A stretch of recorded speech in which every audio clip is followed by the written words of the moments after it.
Nelle elezioni locali in Croazia i partiti tradizionali perdono consensi. Per il municipio di Zagabria, affermazione di una lista ecologista e di sinistra.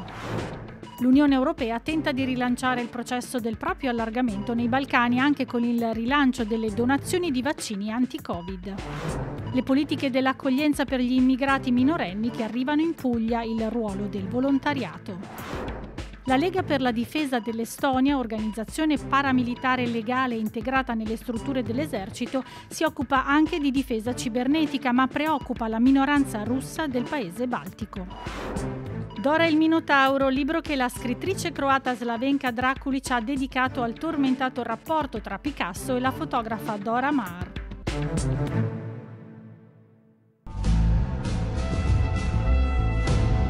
Terremoto in Croazia, questa volta per fortuna si tratta di un terremoto politico.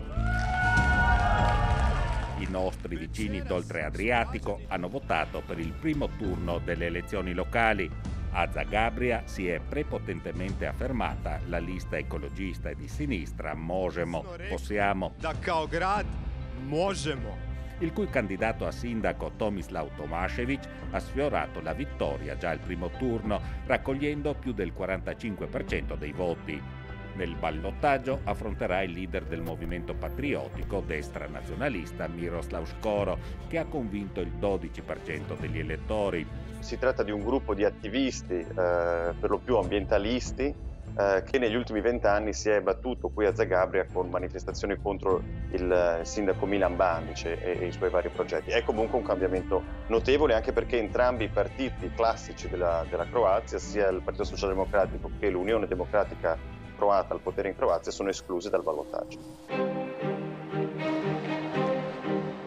Zagabria conta circa 800.000 abitanti, un quinto della popolazione della Croazia. La ricostruzione degli edifici colpiti dopo il terremoto del marzo di un anno fa non è ancora iniziata. Molti cittadini sono costretti a vivere in stabili pericolanti. Peggio ancora la situazione nell'area di Sisak e Petrinja, colpita dal sisma in autunno. Qui i seggi sono stati allestiti nelle tende da campo.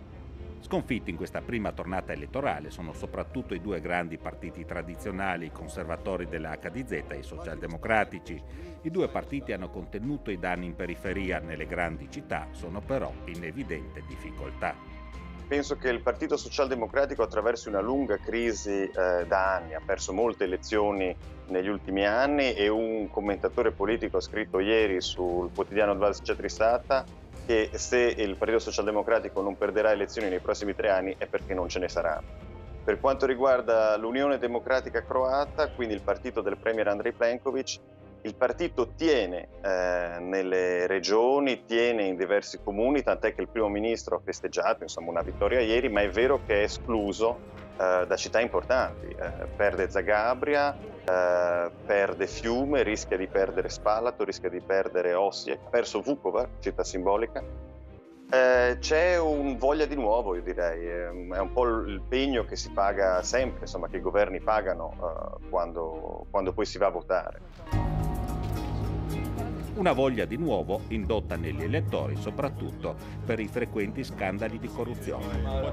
Un esempio, a Zagabria negli ultimi 20 anni il sindaco è stato Milan Bandic. Milan Bandic, morto di infarto a inizio anno, ha governato attraversando tantissimi scandali di corruzione, abuso di potere, clientelismo, è stato arrestato, poi rilasciato su cauzione.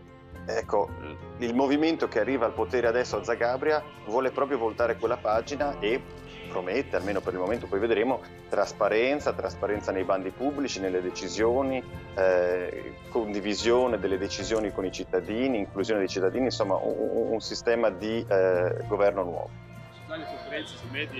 Giudizi che rimangono sospesi almeno fino ai ballottaggi di domenica prossima, con i croati che però sembrano più interessati a parlare di Covid e vaccini che non di politica.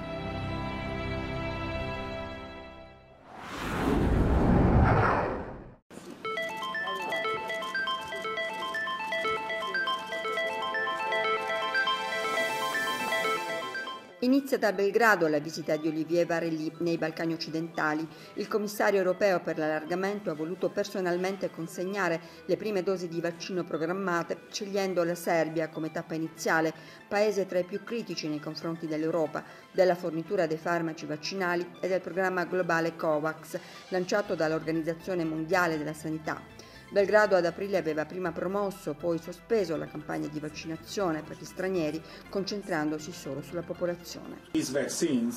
Stiamo consegnando 1 milione di vaccini, 651.000 finanziati dal pacchetto di aiuti stanziati dall'Europa per 70 milioni di euro e i restanti tramite COVAX per garantire l'accesso agli immunizzanti a paesi a medio e basso reddito. L'Unione è fra i principali donatori. I paesi dei Balcani, con l'eccezione della Serbia, avevano fatto affidamento per lo più sul meccanismo dell'OMS, ma i ritardi nella consegna hanno spinto Bruxelles a cercare una soluzione ponte per garantire protezione al personale sanitario e alle fasce più fragili. Un tappeto fiorito all'omaggio che il Montenegro dedica alla giornata europea Podgorica. L'Unione invierà 42.000 dosi di Pfizer, annuncia il commissario, che con il premier Zdravko Krivokapić ha affrontato il delicato e al momento irrisolvibile nodo dell'indebitamento montenegrino con la Cina e gli aiuti chiesti a Bruxelles. 10.000 le prime dosi di vaccino anti-Covid consegnate alla Bosnia-Herzegovina, su un totale di 200.000 che riceverà nei prossimi mesi. Cerimonia all'aeroporto internazionale di Sarajevo con il presidente del Consiglio dei Ministri, il serbo Zoran Tegeltia, e Alexander Schallenberg, ministro degli esteri dell'Austria, mediatrice per le forniture vaccinali nei paesi dell'Europa occidentale. 100.000 le dosi destinate al Kosovo, altra tappa del viaggio del commissario europeo ricevuto dal primo ministro Albin Kurti, con cui a Pristina visita lo spot dove continuano le vaccinazioni per tutto il personale sanitario con l'arrivo di 5.000 dosi Pfizer-BioNTech. Questa prima quantità di vaccini ci consente di garantire sicurezza ai nostri cittadini e accogliere i cittadini europei. Un gesto prezioso che dà fiducia e ci fa capire quanto il nostro viaggio, necessario e deciso verso l'Unione Europea, sia pieno di amici.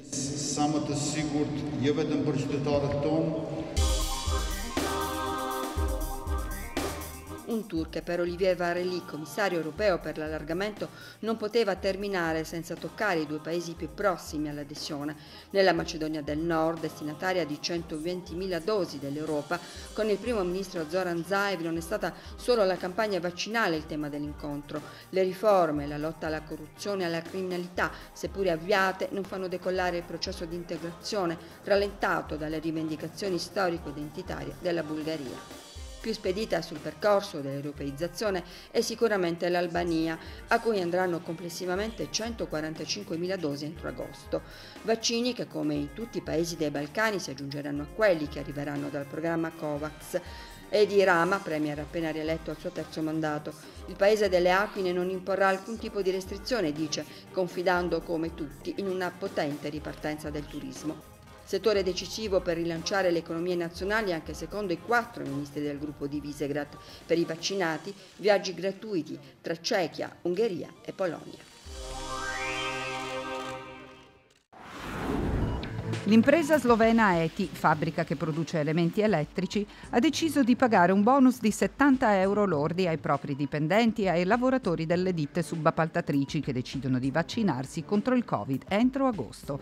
L'obiettivo è minimizzare le assenze per malattia e aumentare la produttività. L'incentivo di 70 euro è generoso se si considera che in Slovenia lo stipendio medio è di circa 940 euro. Malgrado ciò, il numero di operai della ETI che si sono vaccinati non si discosta significativamente dalla media nazionale slovena.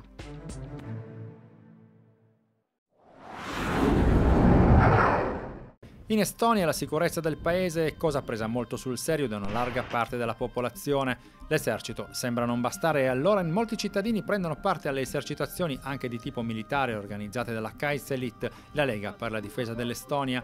Il quartier generale si trova strategicamente sulla collina di Toompea a Tallinn, vicino al Parlamento. Il Maharrag è il comandante dell'unità locale. Le forze di difesa estoni si basano su un esercito di riservisti che coinvolge tutti gli uomini adulti che non si esercitano ogni giorno. La Lega per la difesa dell'Estonia è la parte più avanzata di risposta rapida dell'intera riserva. In caso di emergenza siamo i primi a partire.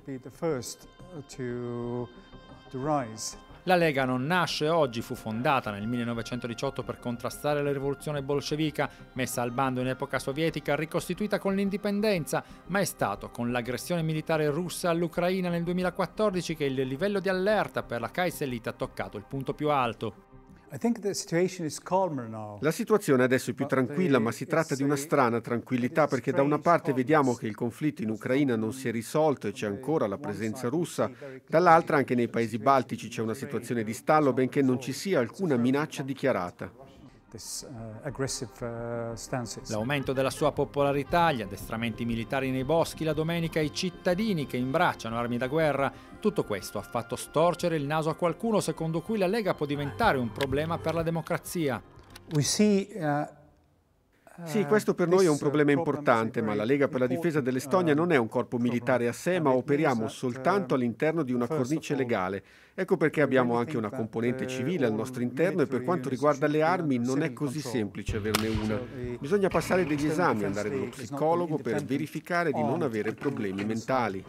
E poi c'è il sospetto da parte della comunità russa d'Estonia che la Kaiserlite sia un'organizzazione ultranazionalista.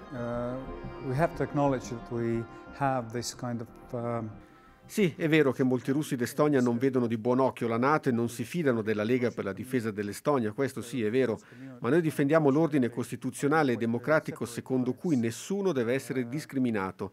Questo in realtà non è un problema della Lega per la difesa, è un problema più vasto di tutta la società.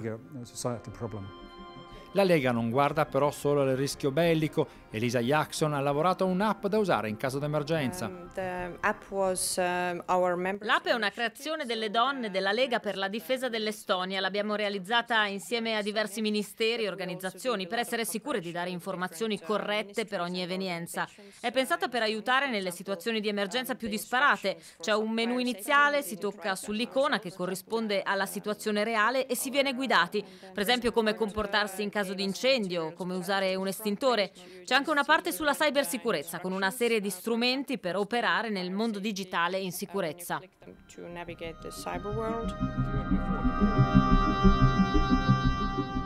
Ma il cuore della cybersicurezza si trova lontano dalla collina di Toompea, in un'anonima palazzina in periferia dove ha sede la Cyber Unit. I volontari qui non vestono mimetica e non hanno a che fare con le armi. La cosa principale che facciamo qui è proteggere lo stile di vita high-tech e digitale dell'Estonia. Lo facciamo sia per la società civile che per i militari. Siamo tutti volontari, siamo pronti a difendere il paese da cyberattacchi. Tutto è iniziato nel 2007 con un gruppo di informatici appassionati che hanno difeso il paese da alcuni attacchi di hacker alla rete elettrica, a delle banche. Lo sappiamo, arrivano dalla Russia e così ora siamo parti della Lega per la difesa dell'Estonia, per la parte della guerra elettronica e cose del genere. Warfare or some kind of that.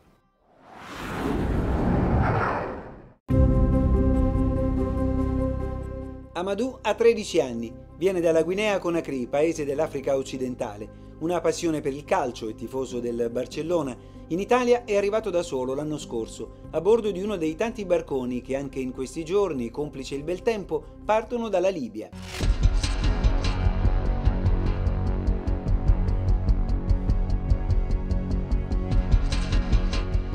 Amadou è un MSNA, sigla che sta per minore straniero non accompagnato. Dalla Sicilia a Bari, dove il Tribunale dei minori lo ha affidato a una tutrice. Voleva andare via, voleva andare in Francia perché pare che lì i minori vengano sfruttati anche nel lavoro e quindi gli abbiamo spiegato che non è così, insomma vengono sfruttati ma in tutt'altro modo.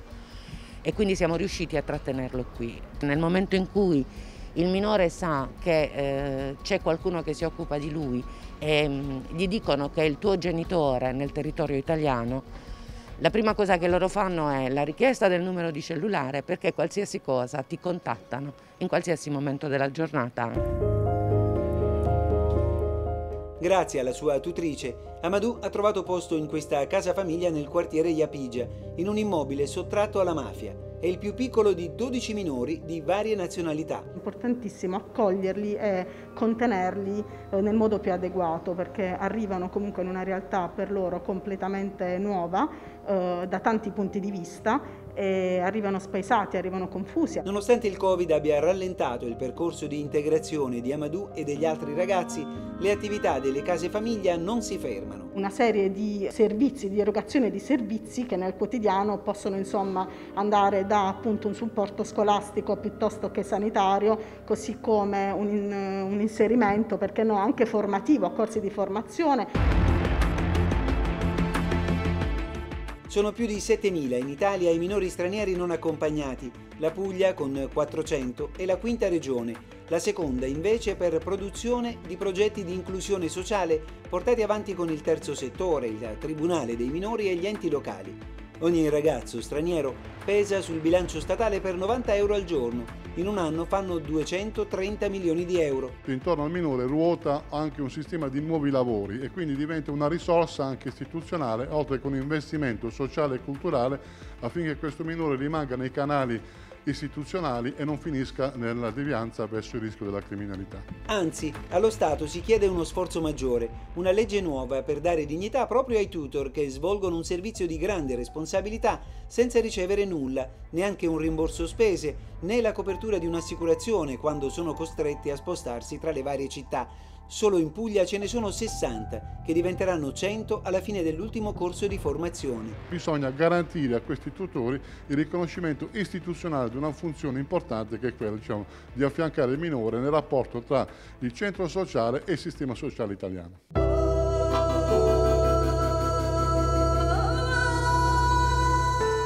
Missionari laici, animati da puro spirito di servizio e amore per i più fragili. Mi ha mandato gli auguri per la festa della mamma e 2 ragazzi mi hanno scritto per questo. Per cui sì, il rapporto, io dedico il mio tempo a loro.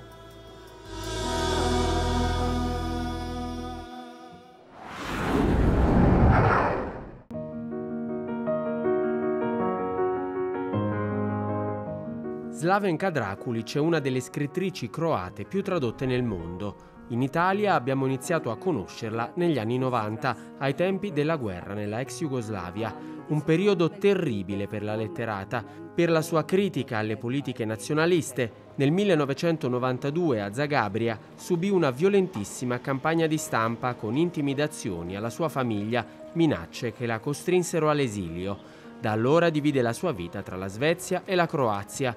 Recentemente è uscita la traduzione italiana di Dora e il Minotauro, romanzo sulla storia di Dora Maar, all'anagrafe Markovic, una delle più importanti fotografe francesi, figlia di un ingegnere croato. La Maar è però famosa soprattutto per il suo legame con Pablo Picasso. Ho deciso di scrivere di Dora Maar perché è stata una donna di cui si sa molto poco. In rete spesso la prima informazione che troviamo è che è stata l'amante di Picasso. Un'informazione riduttiva e ingiusta, che sminuisce questa personalità, questa artista. Un'informazione che nega la sua esperienza di artista dell'avanguardia e il suo lavoro di fotografa. È stata una delle tante donne che per amore hanno rinunciato, hanno rinnegato la propria arte. Di Dora Maar mi hanno intrigato 2 questioni. La prima, perché ha rinunciato alla propria carriera artistica? E la seconda, perché ha pensato di poter cambiare Pablo Picasso? Dora e il Minotauro è l'ultimo romanzo di una trilogia dedicata a 3 donne famose. Oltre alla Maar, anche la pittrice Frida Kahlo e Mileva Einstein, la prima moglie di Albert Einstein.